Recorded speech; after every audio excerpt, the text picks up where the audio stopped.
So I had twin boys, James and Lewis. My water broke at 24 weeks, and I delivered them at 25 weeks, and they weighed 1.5 pounds each, so little guys.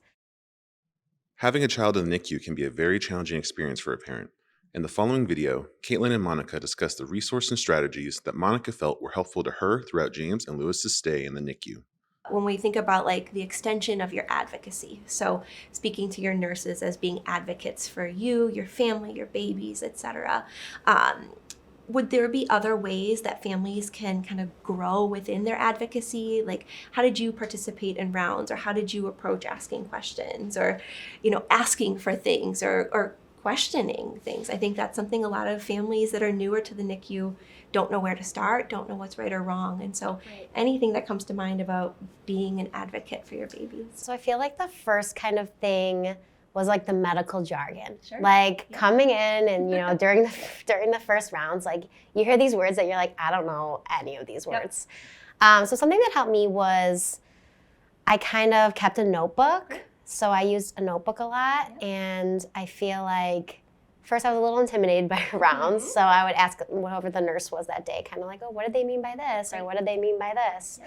I tried to be here for rounds most of the time, but it was different than my home hospital because they were always at a certain time. So being a bigger hospital, there's a lot more babies, and a lot of medical teams, depending on, the timing of each or the specialties involved. That makes sense. Right. So I think just kind of having them break down those medical words was really helpful for me. And I feel like I always kind of focused on like how their feeding was, how their growing was.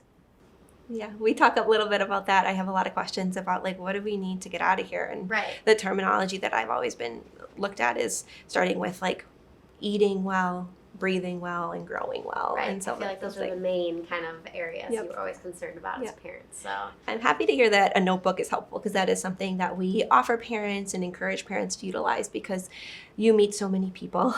So even making note of like, okay, so-and-so was this doctor, or this was my nurse today. Making note of questions of things that you overhear, or if you've connected with other families and shared stories, other things that they have noted over time, and kind of comparing notes in that way. Yeah, so like since my experience was mostly during COVID, like we didn't have a lot of other family experiences. So I think that would be something that I would have liked, like connecting with other people, because sometimes you're sitting in this room, you don't see the sunlight like all day, especially if you're in one of the inside rooms. And I think connecting with other parents or other staff members would have been really beneficial too. That's helpful to hear as kind of like a lesson learned or a reflection, because it is something that we try to offer, but it's intimidating. It's intimidating for parents to go and try to connect or share their stories, because we do see so many journeys and so many personality traits, but knowing that might have been something that you would have taken advantage of is helpful to hear, and hopefully meaningful. Sorry to interrupt, but so I think one thing too is like, when you have a baby and they have some medical complexities, like you're always Googling things and looking things up, and I found like that is, you have to like almost not compare your baby to anyone. Everyone has their own story and their own journey. So I feel like once I kind of accepted that too, it kind of helped with my NICU stay. I'm in a couple Facebook groups for feeding tubes now, because my son still has one. And that's been helpful, is kind of learning new tricks and new different ways to do things. But yeah, I think it's important not to compare. Yeah, and that takes time. But yeah, that's incredible that you were able to get to that point. And I think what you said about recognizing that each baby's on their individual journey is how us as NICU staff should be approaching each family and baby as well.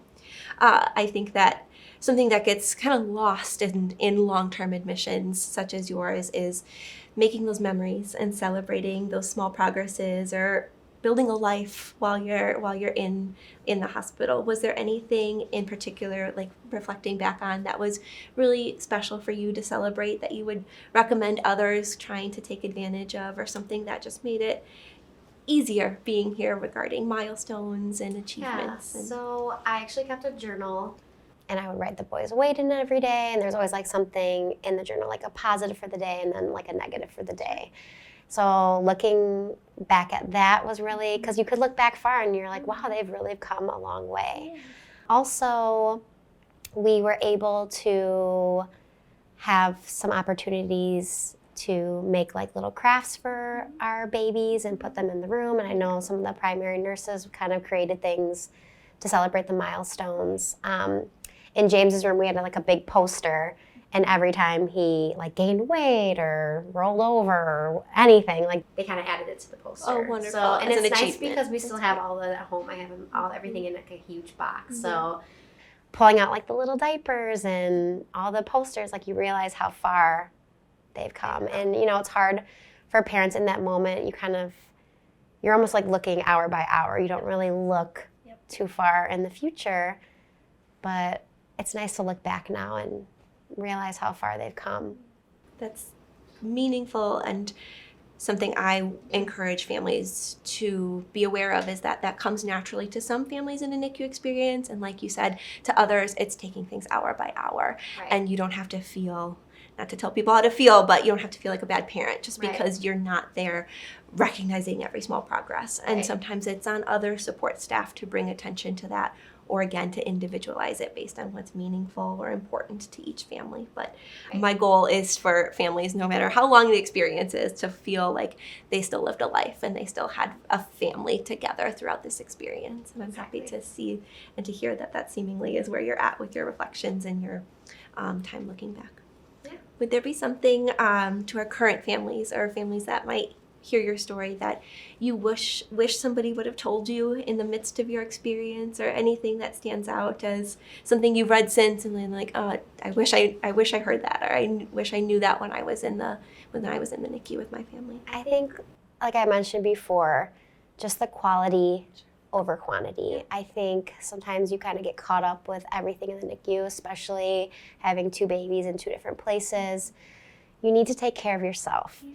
And I remember there'd be some days where I'm like, I can't go there today. And, you know, and I think in the moment, like I felt guilty, but looking back at it now, like if I didn't take those moments for myself, or I don't know if I would be in the same positive place, you know? So I think it's very important to take time for yourself, because if you don't take care of yourself, you can't take care of other people. And yeah, just making sure those visits are quality visits. That's incredible. And I think that is the culmination of all of your coping techniques that you developed over time, which is establishing trust, relying on your support staff, learning how to be a really strong advocate for your children and for yourself and your family. Those all have kind of come to that moment of recognizing that you have to have balance and you have to have a life outside and a life here in the NICU. Yeah. We recognize that every family's journey in the NICU is unique. Our goal is to ensure that every child and family has positive experiences and outcomes, such as those described by the family in this video. We hope that sharing Monica, James, and Lewis's story will give you strength and inspire hope for yourself and your family.